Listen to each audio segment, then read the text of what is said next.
O nome pai era atribuído aos bispos da Igreja Antiga, como um símbolo de lealdade e carinho às autoridades eclesiásticas. Os pais da Igreja foram bispos muito importantes nos primeiros 5 séculos e que contribuíram muito para o desenvolvimento da teologia.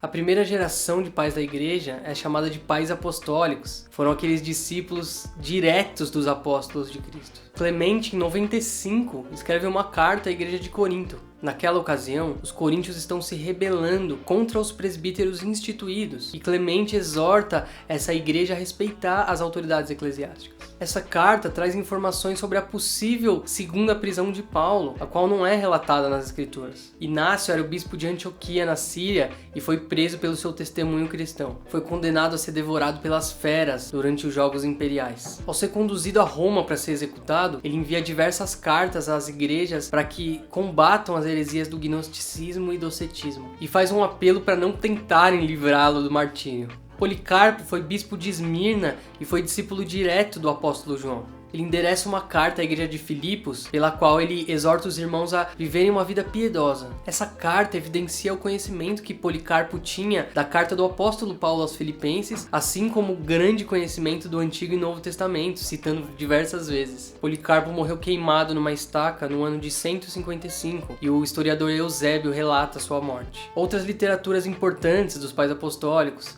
a Epístola de Barnabé, Didaquê, Papias e o Pastor de Hermas. Ainda que não canônicas, ou seja, não inspiradas por Deus, assim como a Bíblia o é, essas obras têm grandíssimo valor histórico e teológico, mesmo contendo erros.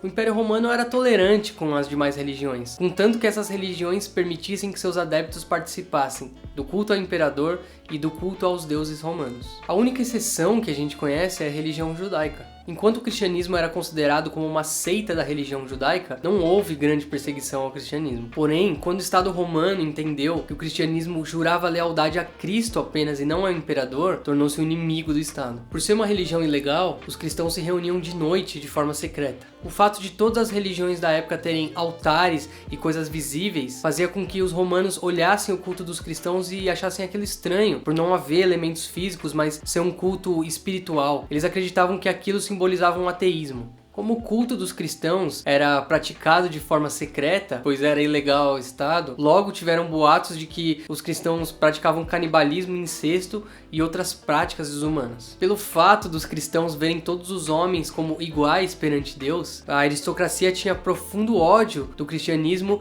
e tinha medo que o cristianismo influenciasse as classes menos favorecidas como seus escravos. Os cristãos se mantinham afastados de qualquer manifestação pública, sendo teatro, julgamentos ou recreação pública. Até o ano 250 d.C., embora já tivesse grande perseguição aos cristãos, essa era de caráter local e intermitente. Mas neste mesmo ano haveria uma comemoração de 1000 anos desde a fundação da cidade de Roma, e o Império passava por uma crise. Essa crise envolvia pestes, fome e agitação civil. E a crença romana levou a enxergar que a causa dessa crise seria o abandono dos deuses por culpa dos cristãos. Até o ano 100, houve somente 2 períodos de perseguição aos cristãos por parte do Estado romano. Como é possível a gente ver em Atos, a maior parte da perseguição vinha por parte dos judeus. Nero foi o primeiro responsável à perseguição aos cristãos pelo Estado, quando ele colocou a culpa do incêndio de 64 d.C. nos cristãos. No ano de 95, o imperador Domiciano perseguiu os judeus por se recusarem a pagar imposto para a manutenção do templo. Como o cristianismo era considerado uma seita judaica, os cristãos também foram perseguidos. Plínio, que era administrador da Bitínia, não caçava simplesmente os cristãos, mas se alguém fosse acusado de seguir a Cristo, ele interrogava essa pessoa. E se essa pessoa confirmasse 3 vezes que seguia a Cristo, ela era executada. Inácio foi martirizado dessa forma. No 2º século, a mesma política aconteceu em Esmirna,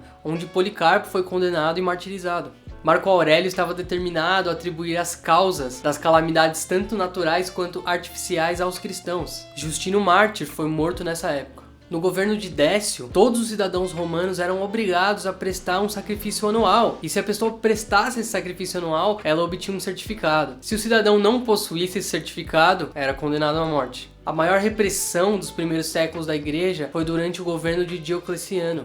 Diocleciano optou em tirar todo o poder do Senado e deixar apenas com o imperador. Ele pegou uma fase crítica no Império e ele acreditava que qualquer manifestação contra o Estado deveria ser profundamente reprimida, como o cristianismo. O cristianismo era proibido e a punição por desrespeitar esse decreto era a prisão, confisco de bens, exílio ou mesmo a morte. Eusébio relata que as prisões eram tão cheias de líderes cristãos que ficaram sem espaço. Embora Galério tenha concedido tolerância religiosa ao cristianismo em 311, as perseguições só pararam de fato em 313, com a publicação do Edito de Milão por Constantino e Licínio.